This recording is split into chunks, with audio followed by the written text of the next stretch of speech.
Québec donc Québec ba fii pratiquement 4 heures de route la mais jaral nañu ko parce que affaire bi alalu réew mi la alalu réew mi ko moom alalu réew du alalu famille du alalu parti politique du alalu ñaari nit te alalu réew mi la fépp fu nit mun a nekk Sénégal ressource naturelle Sénégal war na ko mun a jëriñ donc waru ñoo mun a nangu seetaan 2 personnes une famille di seddoo alalu Sénégal kooku je pense que suñ ko bàyyee dinañ ko rëccu surtout muy alal yoo xam ne day jeex yi pétrole day jeex d'ici 40 ans maximum pétrole dootuñ ko wax donc su fekkee ne alal bi pétrole boobu war a générer bàyyi nañ ko ñaari nit seddoo ko ak seen i njaboot dinañ ko rëccu donc kon se mobilise woon Macky Sall ne moom sénégalais yi ñoo ko fal il n'a pas créé le Sénégal il n'a pas créé les Sénégalais su fi nekkee président aujourd'hui sénégalais yi ñoo décidé ne moom moo war a nekk président di koy fay pour mu liggéeyal leen donc teguñ ko foofu pour mu jëriñoo Sénégal suñu employé sénégalais la donc il doit faire les choses selon la volonté des Sénégalais ma yokk ci tuuti pour en séeréer pour fogo séeréer parce que souvent wiin we leya Macky Sall kam Sine Saloum foppa mbogaye affaire Macky Sall affaire ethnie o séeréer tukulóor xalal pétrole ka refna ressource naturelle refe affaire ethnie donc fop séeréer we fo tukulóor we ande Macky Sall refane meen pour séeréer fo tukulóor o gen Fatick o gen Jaxaaw o gen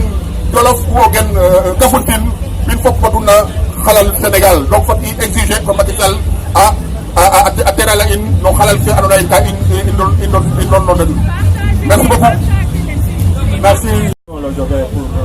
assister manifestation bi Matar yow dafa am benn question boo la bëgg a posé xam nga Sénégal dañu am habitude wax ni c'est un pays pauvre pour man pays pauvre du am pétrole du am or du am phosphate du am zircon du am sax ay jën Sénégal jën yi gën a neex étranger yi ñoo koy lekk parce que ci bato yi lañ koy dugal mu def waaw léegi yow noo gisee situation. waaw merci Diallo vraiment man je viens Mactar Falla tudd maa ngi jógee Ottawa Gatineau donc pour ñëw fii au Montréal avec d'autres personnes qui sont venues avec moi pour participer ci mobilisation bi donc di rafetlu d'abord cette initiative teg aar lu ñu bokk au-delà même des partis politiques waaw aar li ñu bokk au-delà même des partis politiques dafay rassembler toutes les composantes de la population sénégalaise te loolu c'est un message bi nga xam ni non seulement au Sénégal mais dans la diaspora aussi rek dafa war a wone parce que nous sommes partie prenante du Sénégal donc pour revenir à votre question sur les ressources naturelles moi je dis que Sénégal amul dëkk bu ko gën a riche fi mu toll ci àdduna parce que non seulement on a des ressources humaines mais récemment avec les ressources yi ñu découvrir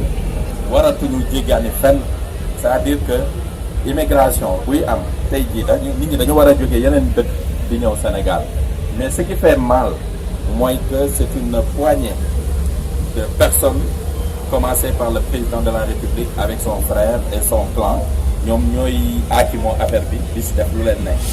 man nag ce qui me choque c'est en tout cas la passivité du peuple sénégalais am na ñi nga xam ne ñi ngi yëngatu mais la grande majorité des Sénégalais dañu war a joindre mouvement bi te xam ni mouvement bi c'est pas un mouvement pour un parti ou un autre parti c'est un mouvement pour non seulement les populations actuelles mais pour les populations à venir parce que ressources yi bu ñu ko seetaanee ba gars yi jaxate ko pauvreté ak ndóol dina continuer di am Sénégal donc yeneen pays yi ko réussir boo jëlee Norvège même fi ñu nekk ni Canada ils ont des ressources naturelles mais dañu koy gérer de sorte que mais au Québec on a des fonds de génération on pense même à ceux qui sont pas encore nés mais Sénégal fukki ne bëgg a moo li ñëpp bokk ba pare ñu naan dëkk bi dafa métti dëkk bi dafa dëgër mais loolu mënul nekk na population yi génn jël seen responsabilité et man damay def benn appel ci ñi nga xam ni c'est des porteurs de voix surtout les marabouts